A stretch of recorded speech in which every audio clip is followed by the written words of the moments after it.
What's up, family? Welcome into another edition of Make Every Second Count Live with me, your host and international award-winning Make Every Second Count speaker. Each and every time I say that, just like wow, I can't even believe where I am today. But that's for a different time.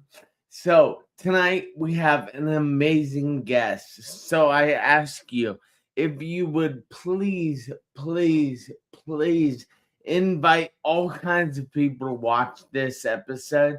Tag some people in the comments if you want.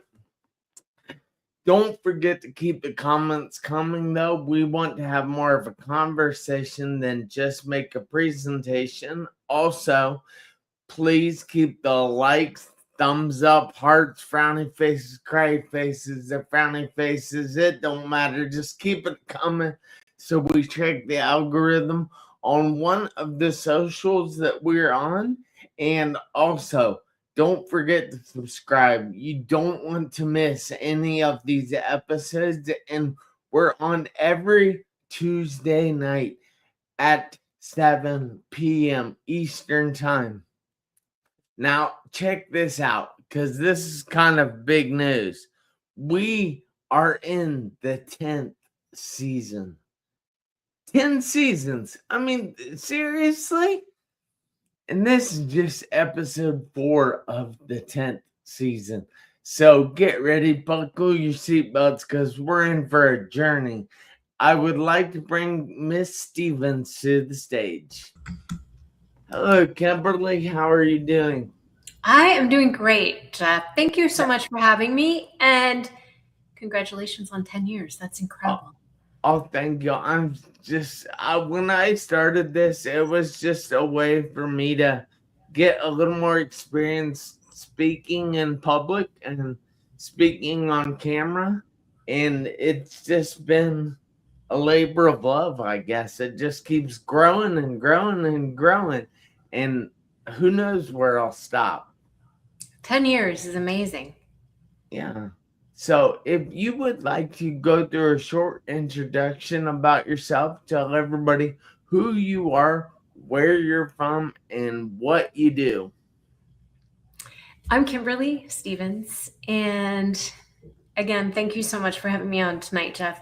Not a problem. Thank I live you. in Orlando, Florida. Excuse me. We think it's cold here today. Excuse me. It's 47. I know elsewhere in the world it's a lot colder.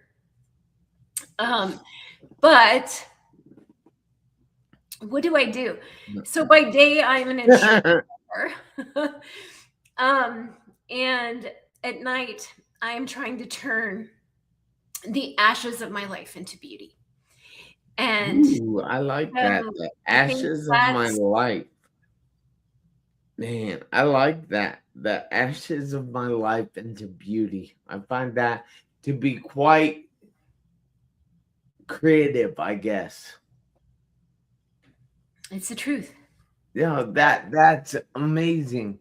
So I know personally from my own story. You see, I was in a car wreck. I spent 2.5 months in a coma, 3.5 in the hospital. They told me I probably would never walk again, but I'm here doing it.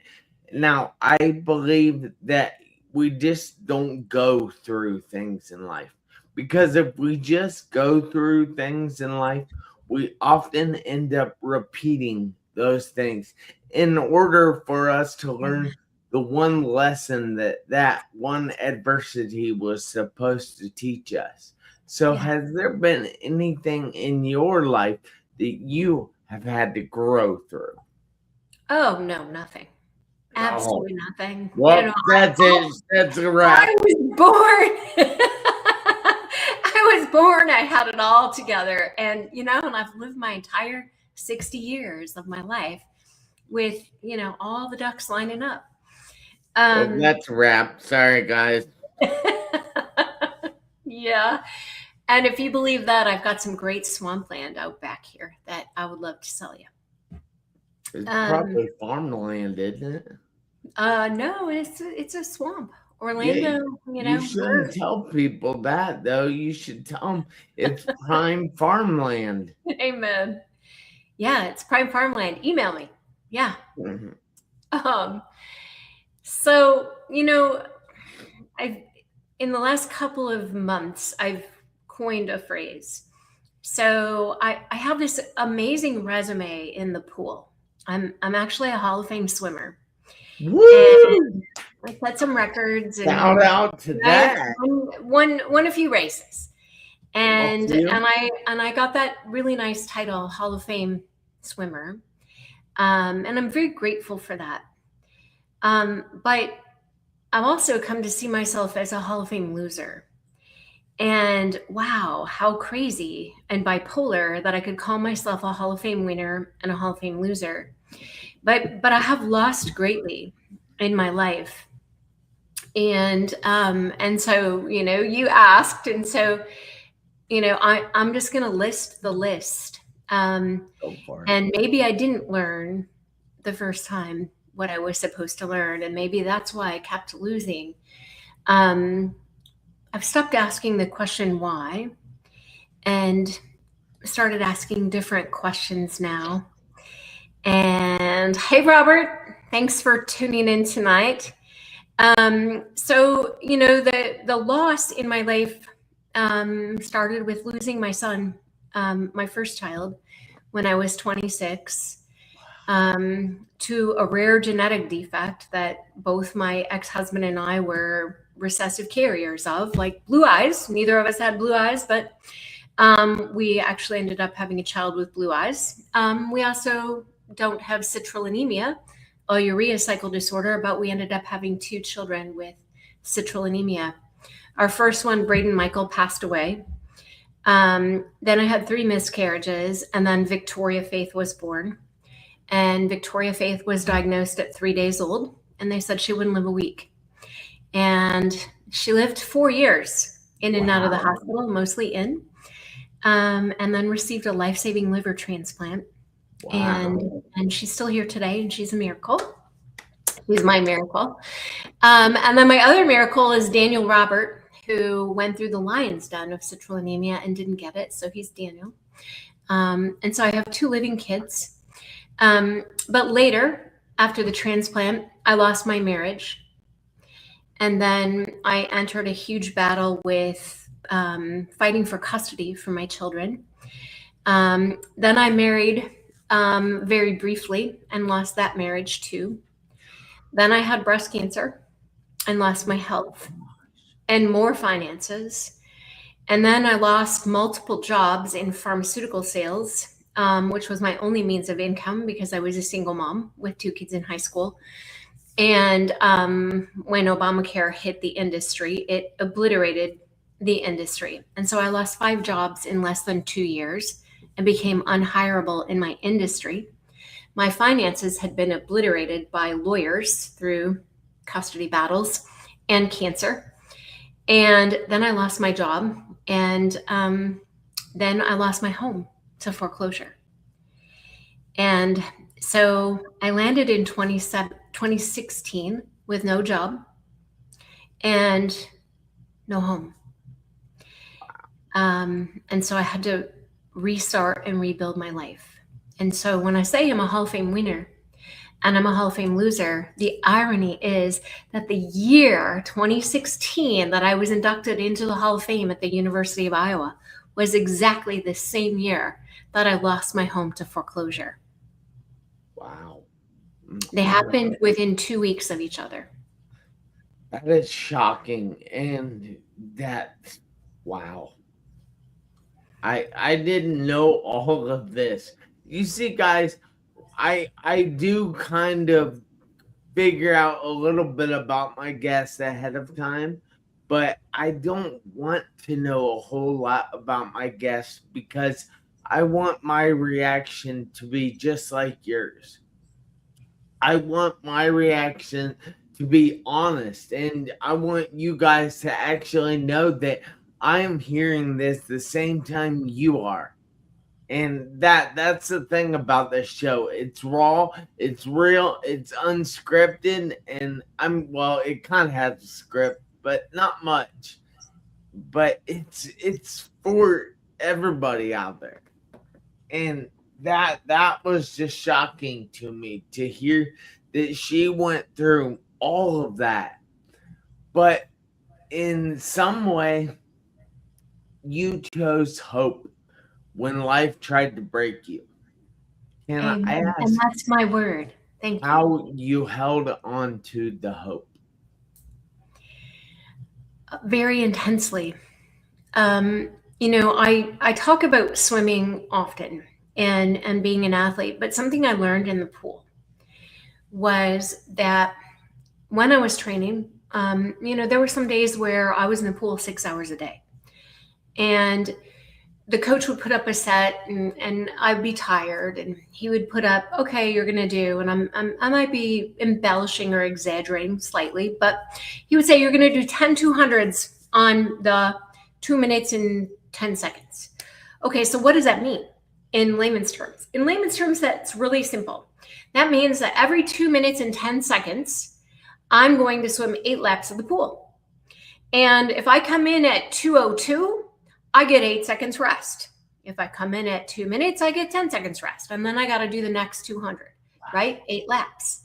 Okay. And so we trained like this frequently. We called them repeats, sets, whatever you want to call them.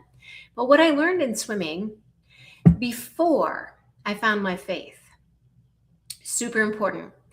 What I learned in swimming was that if my coach said, you're going to swim 10 200s, and I tried to swim 10 200s in my brain all at the same time, I couldn't do it. But if I focused on the one thing that was in front of me at that exact moment, I could do that thing. And maybe on 200 number 1, my job was to come in on the 2:08 and get 2 seconds rest. And maybe on the 10th one, my job was to come in on the 1:57 and get 13 seconds rest. But I had a different job to fulfill in each one of those 10 things. Sometimes it was a strategy. I'm going to work the third set of 2 laps. I'm going to only breathe a certain way, right? There was always something to do for each of those 200s. Each of those repetitions required something different. But I had to step up and face each of those 200s. And I took them one step at a time.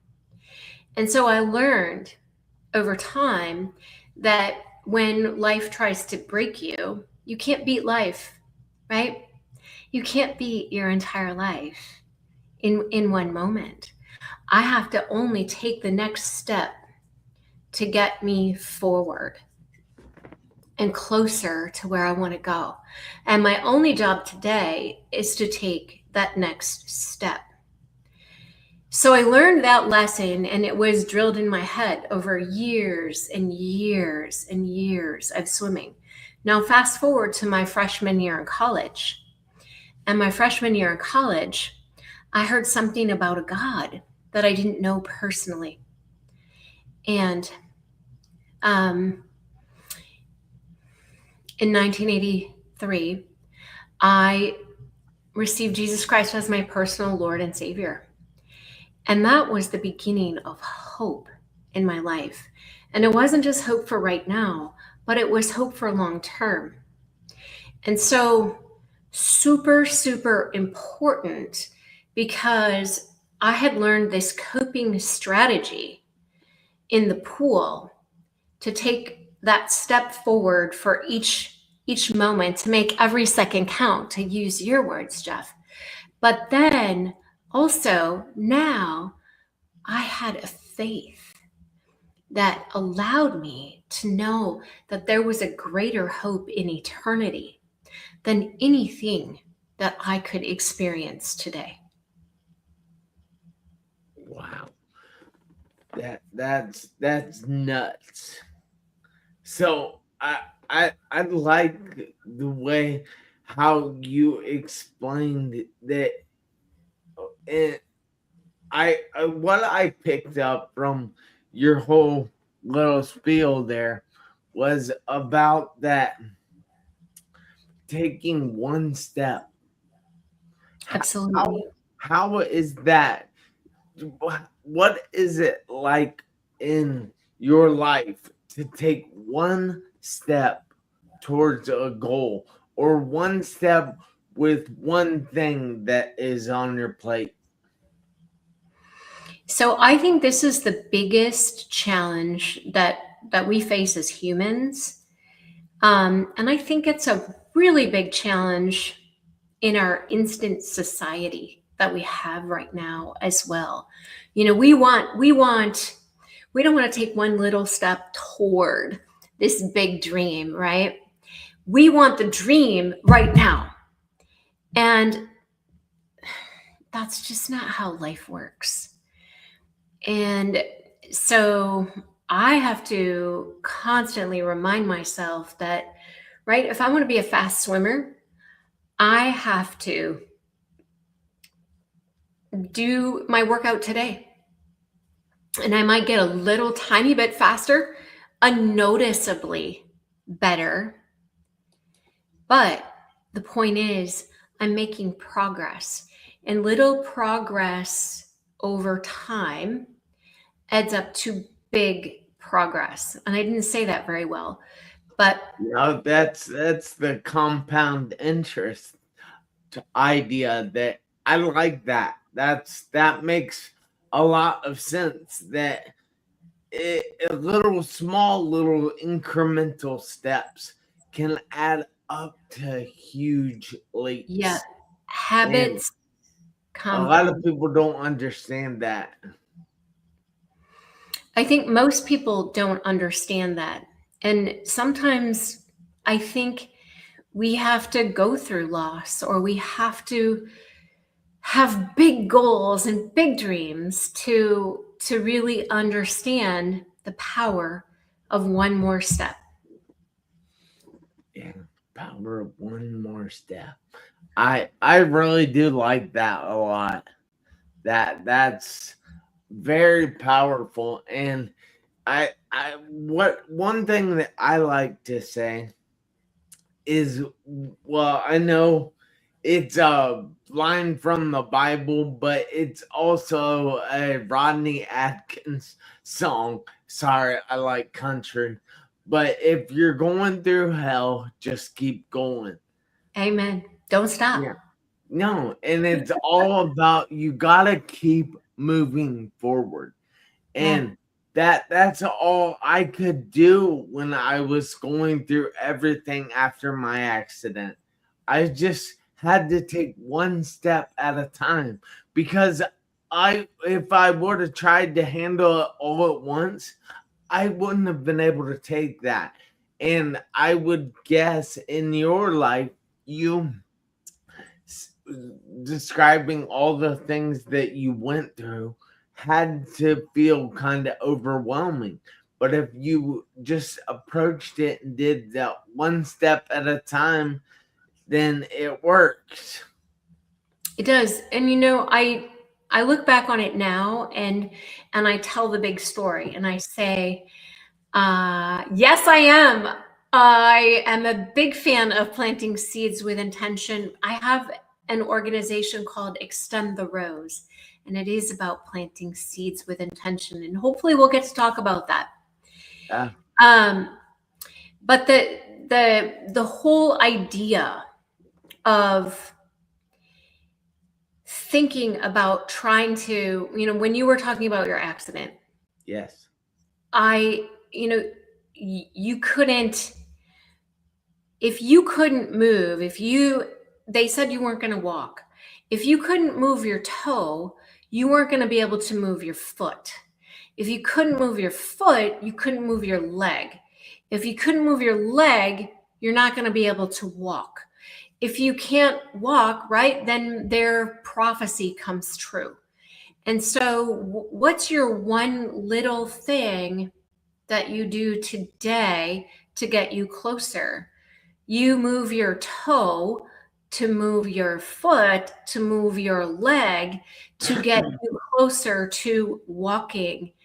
And I have a friend who went through a stroke at a very young age, and she was literally lying in her bed, unable to move anything except Yeah. her mind. Yeah. And she talks about pinky moves.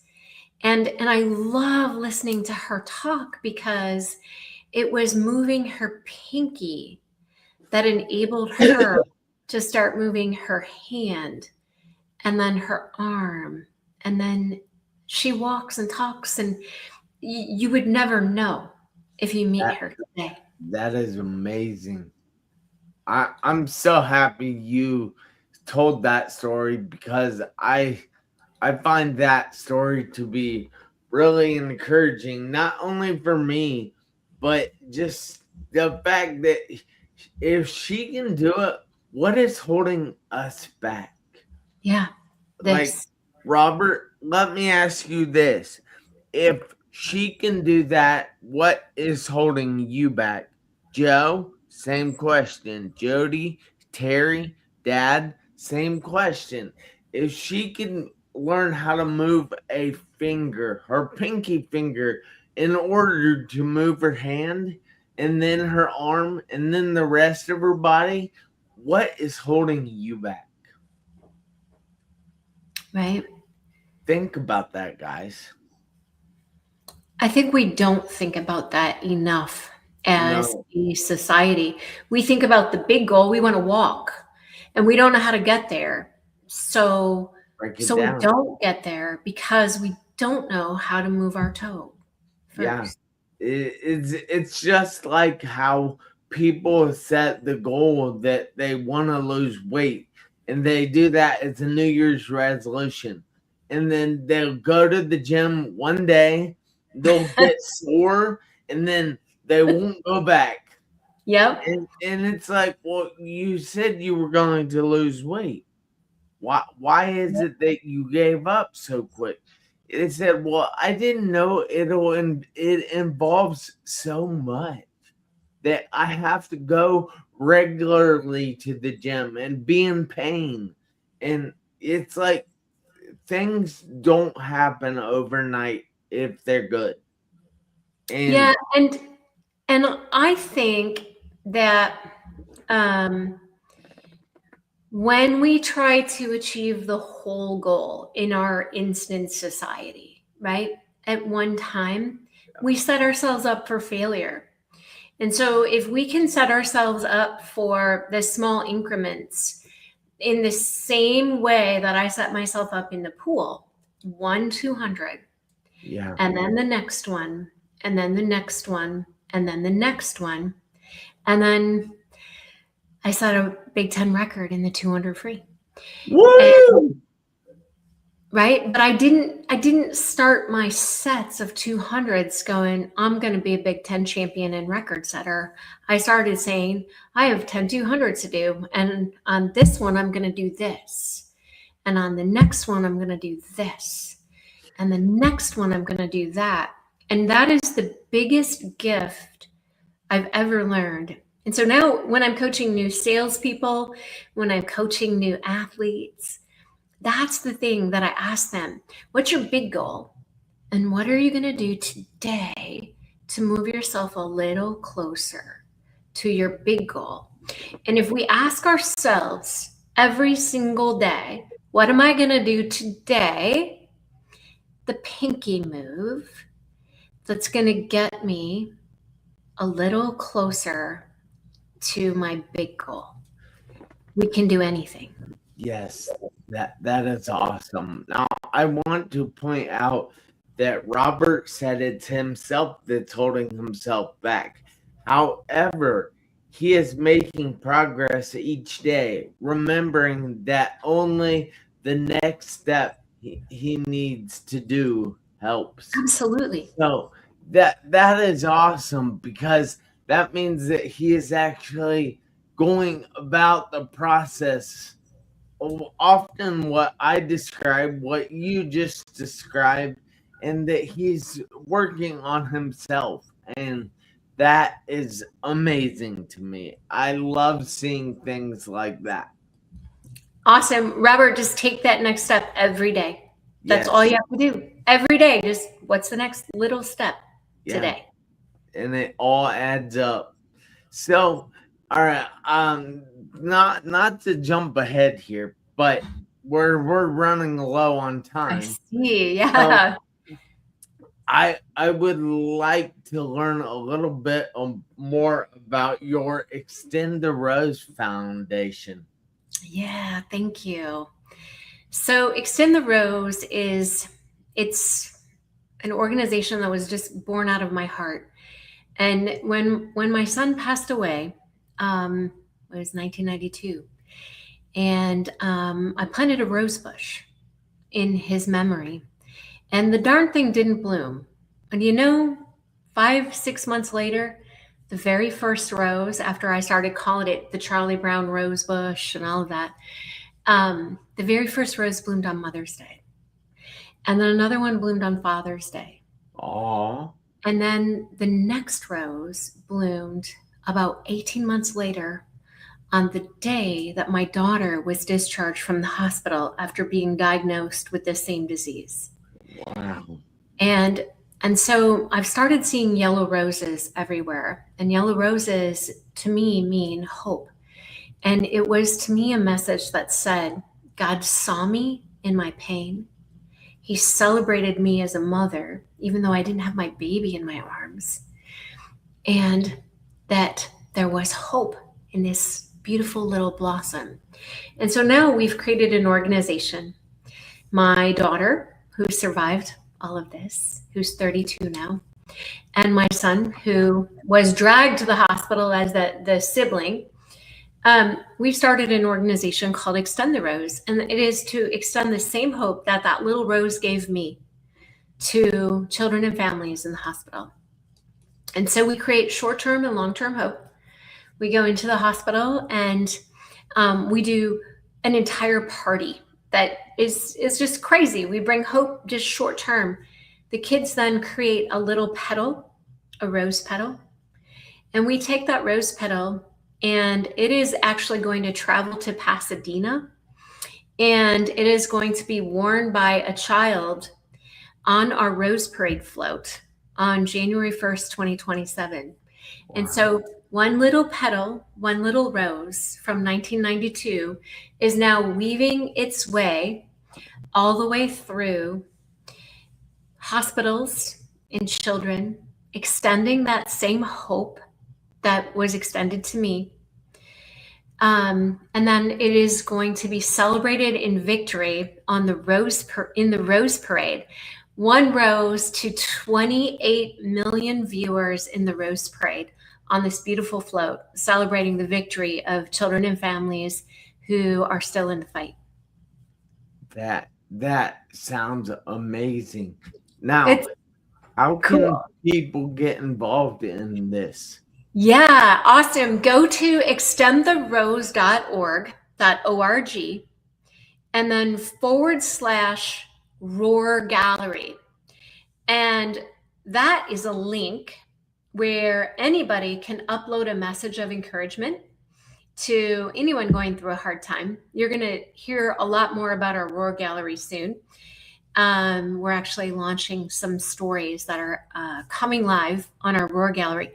But if you just want to actually see more about Extend the Rose, you can just go to extendtherose.org and put your email in there, and we'll send you updates. You can read all about our initiatives that we've got coming up.